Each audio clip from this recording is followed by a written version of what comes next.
तो स्वागत है आप सभी को मेरे इस न्यू वीडियो में। इस वीडियो में हम विज्ञान भाग 3 कक्षा 8 का अध्याय 8 दाब और बल के आपसी संबंध को देखने वाले हैं। और इसमें हम इस अध्याय में हम क्वेश्चन आंसर देखेंगे और पीछे के सारे अध्याय हैं इन सारे अध्याय का मैं लॉन्ग वीडियो भी बना चुका हूँ, ठीक है, जिसमें मैं पार्ट का व्याख्या किया। और इस वीडियो में हम क्वेश्चन आंसर देखने वाले हैं। तो चलिए वीडियो को स्टार्ट। पहला अध्याय का क्वेश्चन आंसर जिसमें कहा गया है कि निम्नलिखित प्रश्नों के उत्तर 1 शब्दों में दे।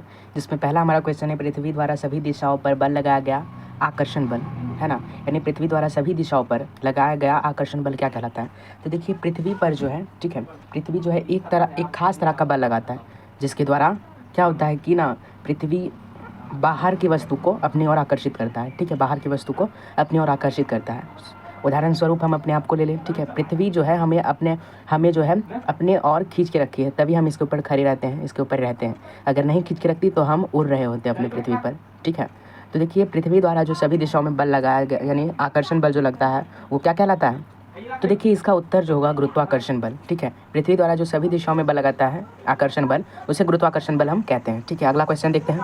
देखिए अगला क्वेश्चन हमारा 2 नंबर है कि इकाई क्षेत्रफल पर कार्य करने वाला बल। देखिए इकाई क्षेत्रफल पर कार्य करने वाला जो बल होता है वो हमारा दाब कहलाता है, ठीक है। और देखिए तरल द्वारा ऊपरमुखी दाब क्या कहलाता है। देखिए तरल द्वारा जो ऊपरमुखी दाब जो होता है उसे उत्प्लावन बल हम कहते हैं, ठीक है, उत्प्लावन बल।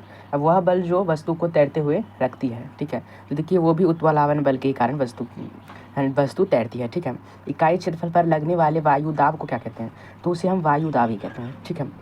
ये आपका उत्तर हो गया। अब देखिए दूसरा नंबर हमारा क्वेश्चन देख लेते हैं, ठीक है। दूसरा नंबर का सारा क्वेश्चन को हम बहुत ईजी है, इसी सवाल को हम देख लेते हैं। देखिए खाली स्थानों को भरना है, ठोस द्वारा डैश दिशा में बल आरोपित करता है। तो देखिए इसके अंदर ठोस जो होता है, आपको पता है कि ठोस हमेशा नीचे की दिशा में बल आरोपित करता है, तो आप इसके अंदर लिखेंगे नीचे, ठीक है। अब देखिए द्रव्य द्वारा, ठीक है, सॉरी वायु द्वारा आरोपित दाब का मान डैश दिशा में होता है। देखिए वायु जो है वो सभी दिशाओं में दाब आरोपित करता है, ठीक है। अब देखिए द्रव्य का आरोपित दाब डैश दिशा में होता है, ये भी सभी दिशा में दाब आरोपित करता है। दाब की इकाई डैश है, आपको बताया गया था कि दाब की जो इकाई है वो पास्कल है। जल की गहराई में दाब का मान डैश होता है। देखिए जैसे जैसे हम जब जल के नीचे जाएंगे दाब हमारे ऊपर उतना ही पड़ेगा, ठीक है, तो अत्यधिक रहता है, ठीक है। अब देखिए तीसरा नंबर क्वेश्चन देख लेते हैं, ठीक है। तीसरा नंबर में देखिए बताया गया है कि ठोस, इसमें आपको सही गलत का निशान लगाना है। देखिए ठोस द्वारा दाब, ठीक है, उसके भार के कारण होता है, ठीक है। तो देखिए ये होगा हमारा सही, ठीक है। ठोस द्वारा जो दाब होता है, ठीक है, उसके भार के कारण होता है। कहने का तात्पर्य है कि जैसे जैसे अगर इसका कुछ भार है, इस पेन का कोई भार है, अब इसके ऊपर जो बल लगेगा, ठीक है, इसके भार के कारण दाब लगेगा, जो भी नीचे दाब लगेगा, ठीक है। अब देखिए द्रव्य में गहराई के साथ दाब का मान क्या होता है, बढ़ता है, तो ये भी सत्य है, ठीक है। और देखिए वायु में भार होती है, ये भी सत्य है, आपको बताया गया था कि वायु में भार होती है। और क्षेत्रफल का मान घटाने पर दाब का मान घटता है नहीं। देखिए इकाई क्षेत्रफल पर अगर हम इसे बढ़ा देंगे, ठीक है, इसको हम मोटा कर देंगे, कहने का मतलब है ऐसे कर देंगे, तो क्या होगा कि दाब लगेगा, नहीं लगेगा। और जब हम इसे पतला कर देंगे यानी मान घटाएंगे तो दाब क्या करेगा, घट जाएगा, नहीं बढ़ जाएगा। अगर हम इसे पतला कर दें तो और दाब बढ़ जाएगा, ठीक है। आशा करता हूँ समझ गए होंगे आप। अब देखिए हम अगला क्वेश्चन देखते हैं। क्वेश्चन 4 है कि बल एवं दाब में क्या अंतर होता है। देखिए आप इसका उत्तर लिखिए कि, देखिए इसका उत्तर आप लिखेंगे कि बल पूर्ण धक्का है, जबकि दाब प्रति इकाई क्षेत्रफल पर लगने वाला बल है, ठीक है। अब देखिए बल द्वारा हम किसी वस्तु को गति में ला सकते हैं, ठीक है, इसे यानी कि कोई भी वस्तु को हम गति में ला सकते हैं या गति को शून्य कर सकते हैं, ठीक है, यही इसका उत्तर है। और हमारा अगला क्वेश्चन होगा कि आप पिन को नुकीला क्यों बनाते हैं। देखिए जैसे कि हम अगर उदाहरण लेते हैं कलम को, तो हम इसका छोड़ क्यों पतला करते हैं। इसका उत्तर लिखेगा कि हम पिन को नुकीला दाब बढ़ाने के लिए करते हैं, ताकि वह हमेशा आसानी से कहीं भी चुभ सके, ठीक है। अब देखिए जब हम इसे नुकीला करेंगे तभी कहीं चुभेगा, है ना, यही था आपका उत्तर। अब देखिए अगला हमारा क्वेश्चन होगा कि आप अपने सिर पर कितना वायु का भार ढो रहे हैं अगर आपके सिर का क्षेत्रफल 100 वर्ग सेंटीमीटर है। आपको बताया गया था कि ना कि हमारे सिर पर जो होता है यानी कि 1 सेंटीमीटर में 1 किलो हम क्या करते हैं, 1 सेंटीमीटर का क्षेत्रफल है। उदाहरण के लिए हम यहाँ पे गोला बना देते हैं, ये 1 सेंटीमीटर का समझ लीजिए, ठीक है। ये 1 सेंटीमीटर के भार पर वायु कितना लगेगा, 1 सेंटीमीटर क्षेत्रफल पर कितना लगेगा बल। देखिए वायु दाब इसके ऊपर 1 किलो लगेगा। अगर हमारा 100 वर्ग यानी 100 सेंटीमीटर है, 100 वर्ग सेंटीमीटर का, तो हम कितना केजी ढोएंगे, 100 केजी, ठीक है। लिखिएगा आप कि हम जानते हैं कि वायुमंडलीय दाब का मान 1 सेंटीमीटर प्रति वर्ग होता है, ठीक है। इसलिए जब हमारा सिर का क्षेत्रफल 100 होगा तो 100 गुने 1 बराबर 100 केजी, है ना। अब देखिए 7वां नंबर क्वेश्चन है कि पर्वतारोही को पर्वत के ऊपर चढ़ने में सांस लेने में कठिनाइयों का सामना क्यों करना पड़ता है।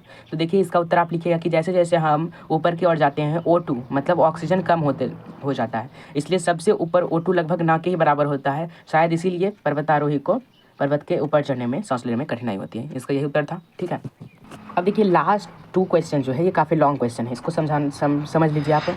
पर्वतारोही को ये बताना था। ठीक है, 8 नंबर 7 नंबर देख लेते हैं।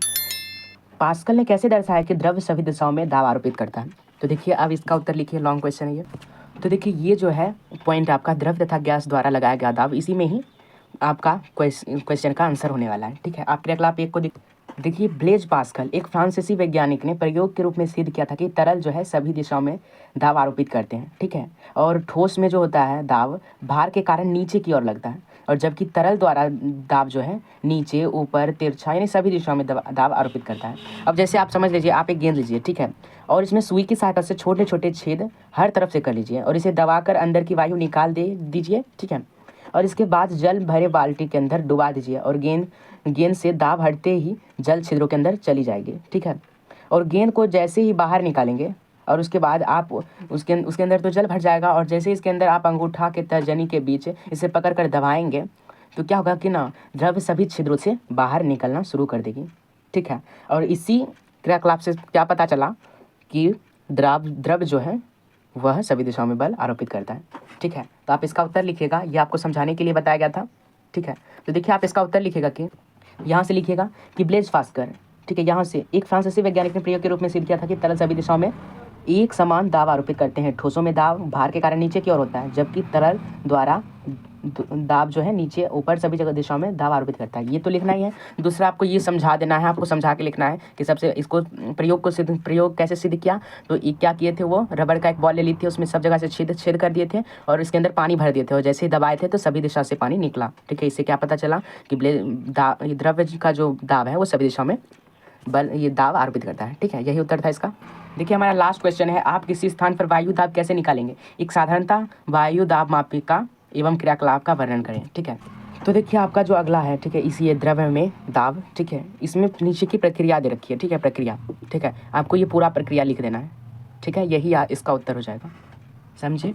ठीक है, आपका यही होगा। ठीक है, तो इस प्रकार आपका सारा क्वेश्चन आंसर समाप्त हो चुका है। अगर आपको कोई भी प्रॉब्लम होती है इस अध्याय में तो आप हमें कमेंट के माध्यम से बता सकते हैं कि क्या आपको कुछ प्रॉब्लम है तो आप बता सकते हैं। ठीक है, ताकि हम कमेंट की ही सहायता से, ठीक है, यानी कि कमेंट की सहायता से आपको उत्तर दे दिया जाएगा। ठीक है, और अगर आप चैनल पे नए हैं तो हमारे चैनल को सब्सक्राइब जरूर करें। आप अपना पढ़ाई जारी रखिए, हम जल्द ही आपके समक्ष न्यू वीडियो के साथ उपस्थित रहेंगे। तब तक के लिए बाय बाय।